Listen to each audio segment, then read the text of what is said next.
So guys, আজকে আমরা plan করলাম যে আম চুরি করে মাখবো। যা গরম পড়েছে, আম মাখা না খেলে কি হয়। চলো, আমাদের বাড়ির পাশে একটা মন্দির আছে, মন্দিরের সাথে চড়ে ফেলেছি। চড়ে আম পাড়বো এখন। তো আমি তো চলে গেছি, এখানে আম পাড়তেছিলাম, একটা আম পড়ে গেছে। ঘর মালিক নিচ থেকে চিল্লাচ্ছিল কে কে করে।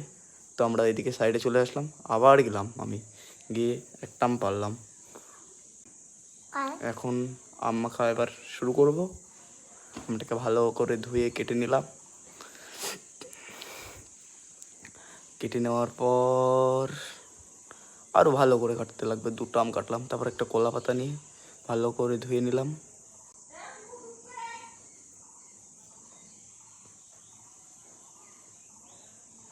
তারপর কলা পাতাটাকে রেখে ধোয়া আম দুটো ভালো করে রেখে ঘষতে শুরু করলাম। ঘষতে ঘষতে পরে